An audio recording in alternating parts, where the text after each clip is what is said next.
다큐멘터리 영화처럼 느껴지기도 하는 픽션 영화라고 볼 수 있는데 불편할 수 있는 이야기를 완충하는 방법이 주목됩니다. 기록의 가치를 내포한 영화라는 측면에서도 의미를 부여할 수 있는데 큰 사건에만 집중할 경우 놓칠 수 있는 그 안에 오랜 기간 있었던 사람의 생각과 마음을 담고 있기 때문입니다. 영화 임신한 나무와 도깨비. 공연 읽어주는 기자 천상욱입니다. 난 왜 저항하지 못했나? 상처받지 마라. 취향일 뿐이다. 심리학책 2권의 저자이고 전자신문 계열사 전자신문 엔터테인먼트 문화예술 담당 기자입니다.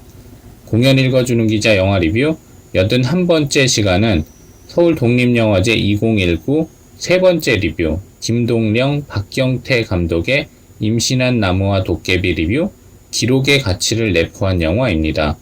제45회 서울 독립영화제 본선 경쟁 부문의 장편 영화입니다. 리뷰 포인트 1. 다큐멘터리 영화처럼 느껴지기도 하는 픽션 영화. 불편할 수 있는 이야기를 완충하는 방법. 영화 임신한 나무와 도깨비는 누구보다도 죽음을 많이 본 여자가 살아남은 건 운이 좋아서인지 아니면 강해서인지에 대한 궁금증을 전달하며 시작합니다. 등장인물의 대사를 통해 이야기가 진행되기도 하지만 큰 줄기의 이야기는 내레이션으로 진행됩니다. 다큐멘터리 영화처럼 느껴지는 픽션 영화라고 볼 수 있는데 의정부 기지촌에서의 미군 위안부, 무속인, 유령, 저승사장 등 실화를 기반으로 했다고 할 경우 관객들이 불편할 수 있는 요소에 대해 감독은 픽션이라는 정체성을 부여해 완충했다고 볼 수도 있습니다.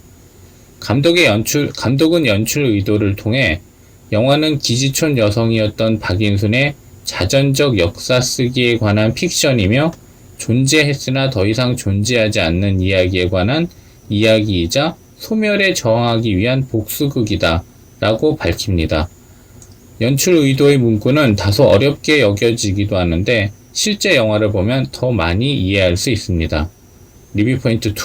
기록의 가치를 내포한 영화. 영화는 의정부 미군 기지 철거 뉴스에 마음이 불안한 박인순의 이야기를 담고 있습니다. 내레이션은 여자가 죽어서 독수리가 되고 싶은데 죽어서 자신을 괴롭힌 사람들의 누나를 파먹고 싶어서라고 전합니다. 임신한 나무와 도깨비는 미군 기지 이전이라는 확정된 큰 사건 속에 자신의 목소리를 크게 낼 수 없는 사람의 이야기에 귀를 기울입니다. 그 의견에 대한 찬반 의견은 관객에 따라 다르게 낼 수 있지만 묻힐 수 있었던 의견이 영화에 담긴다는 것은 기록의 가치라는 측면에서 의미가 있습니다. 불편한 이야기라고 다 없애버렸을 경우 더 왜곡된 진실만 역사에 남을 수 있다는 점을 고려하면 사건도 중요하지만 그 안에 오랜 기간 있었던 사람이 어떤 생각과 마음을 가지고 있었는지 영화에 남겨두는 것 또한 중요하다고 느껴집니다. 리뷰 포인트 3. 이승을 헤매는 유령들을 찾으러 온 저승사자. 저승사자들은 유령들을 데려가기 위한 이야기를 만들어내고 인수는 그들에게 맞서기 위해 자신만의 이야기를 펼치기 시작한다. 임신한 나무와 도깨비에서 이승을 헤매는 유령들을 찾으러 온 저승사자의 이야기는 실제 이야기라고 볼 수도 있고 지어낸 이야기라고 볼 수도 있는데 어떤 경우이든 박인순이 느끼는 마음과 정서가 담겨 있다는 점에 초점을 맞출 필요가 있습니다. 소멸되는 것에 대한 두려움은 이승에서 40년 넘게 살았던 곳이 소멸되는 두려움과 죽어서 이승에서 자신이 소멸되는 것에 대한 두려움을 모두 포함합니다. 죽어서 이승에서의 삶이 소멸되는 것에 대한 비유를 통해 40년 넘게 살았던 곳이 소멸되는 두려움에 관객들이 더욱 공감하기를 바랐을 수도 있습니다. 임신한 나무와 도깨비는 초반에 다큐멘터리처럼 시작해 객관성을 유지하려고 했고 그 객관성이 공유된 후에는 저승사자와 유령들의 이야기를 통해 그 안에 있는 사람의 정서를 전달하려고 한다고 볼 수 있습니다.